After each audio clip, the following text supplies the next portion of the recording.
What is the difference between bronze, silver, and gold level dancing? And guys, yes, it is a series of figures, the bronze figures, the silver figures, the gold figures. But in terms of competitive dancing, the figures do not matter. There is actually a difference in the way that you execute that movement. I'm going to break that down today. Okay, first off, bad news. If you think I'm going to be able to give you a magic bullet to ramp you from a bronze dancer to a gold dancer today, no one can do that, my friend. It does take years of building level upon level upon level of your dancing, okay? If it were that easy, we'd all be champions, guys. Okay, so number one, I made the final in novice, which in the amateur division at USA Dance is a step above gold, doing bronze figures only.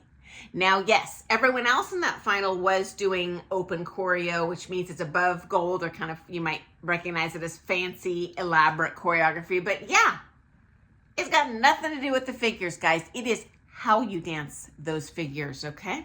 I had students who won silver syllabus at USA Dance Nationals. Again, I just gave them bronze routines. You know, their goal going in was to win bronze, but the quality of movement was very good for the silver level, and they won nationals. This is wonderful, guys. I always set my students in with the goal of, you know what, if you want to win silver, you better darn well be showing up with really strong gold level of technique and execution. So what does that quality difference in movement look like? How does that manifest itself?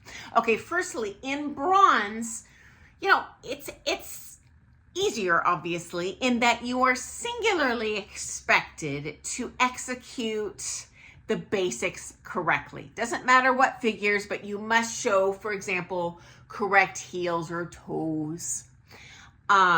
You will need an upright posture where your blocks are aligned.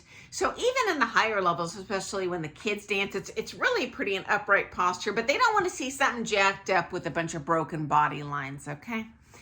I'm painting with a broad brush here, but there's really literally no acceleration, deceleration, minimal shaping. They're looking for balance, correct angles, you know, basic stuff.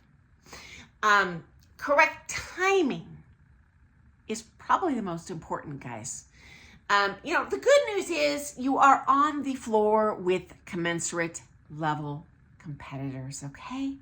So in a bronze category, you're probably even going to have newcomers. I cannot tell you how many times I have seen, you know, an NDCA comp where the bronze couple, they're just understandably inexperienced. They're out there ramrodding their quick step choreography during the waltz music. They're just nervous. So it does not have to be perfect, guys.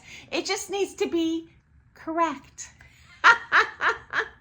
Now, if you're gunning for nationals, obviously it's a different animal. You're gonna have to do that higher level technique. But generally, the smaller the comp is, kind of this is what the expectation level is gonna be. Okay. Okay. Next up, silver. We are going to get more shaping. We are going to get more three-dimensional body positions. So for example, if I were doing a bronze waltz, it might be pretty upright. It's got to be erect. My spine's got to be straight. I can't be dropping stuff, making kooky lines, but yeah, pretty simple. Well, it gets more difficult in silver because we have to add more shape.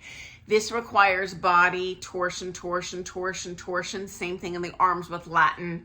It's a lot less straight arm stuff and a little more like shaping into it. So in Latin, it's at three-dimensional. I'm taking up space on the floor instead of space on the floor or maybe sideways space on the floor. Same thing in standard. It's going to be pretty two-dimensional posture in bronze. It's going to be more three-dimensional rounded shapes that will sometimes extend into straight lines while we're dancing, whether that be Latin or ballroom. This encompasses smooth and rhythm as well, obviously, okay? Now, gold. Certainly the acceleration and decelerations are going to start coming into play.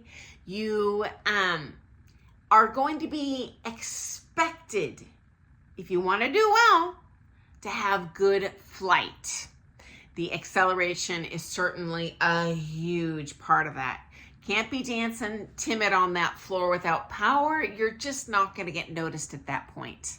So not only are you going to have like correct heels and toes, not only are you going to have three-dimensional posture, not only are you going to have rounded shapes with your arms, there's going to be a lot more speed involved, okay? Okay, now we're talking about the next level up after gold. So we're talking about the Pro-Am scholarship divisions. We're talking about novice, pre-champ, championship in the amateur divisions. These are the kind of the higher levels of dance sports. And if you want to win, which I assume you do if you're competing, you are also going to be expected to demonstrate light and shade. If you want to stand out on that comp floor, because it is relative. At these levels, you are competing against some darn good trained dancers. Many of them will be better than many of the pros in your town, right? So you can't just be hoofing it, smacking the boards through there. So what is that going to look like? Huge acceleration and deceleration. And I talk about how that manifests itself in the technique and other videos. But the better you are, the more you're going to need to do that. It really makes you stand out on the floor. You know, at this point, when everyone's dancing textbook correct, I also give my open level couples, any of these more advanced competitors outside of syllabus, a wider variety of movement within a short span. So it's not going to be, for example, linear choreo. And I do tailor my choreography to each couple or a dancer to kind of max their strengths, but you know, they might have a fast rotational figure and then a slow linear movement and then a picture figure to demonstrate speed and then acceleration, deceleration. And I'm mixing these up in a way that keeps on catching the judge's eye because there are changes in the movement. And your teachers will take care of that for you. You know, that's just a little background on kind of what we're doing. We are mixing, you know, slow, graceful timing with accelerated punctuations and syncopated figures so that you visually have an impact on the floor. And of course, in addition to this stuff, guys, I've shared some ugly videos on politics and stuff that comes into play that it is just completely outside of this. And in my opinion, at the larger comps, you know, those politics are going to come more into play. Although the smaller comps, you know, stuff comes into play in a different way too. So anyway, I hope that's been a little bit of a helpful insight to kind of what to expect at each level and basically how to win at that level. And again, if you want to win at these larger comps or at nationals, you're going to have to bring it to the table and really bring that next level of execution to these more simple figures. Because even an open professional championship level, guys, it is not about those figures one iota. It's about beautiful, graceful, compelling dancing. So anyway, I look forward to seeing you first thing tomorrow morning for some more things Ballroom Dance. Happy dancing. Toodles!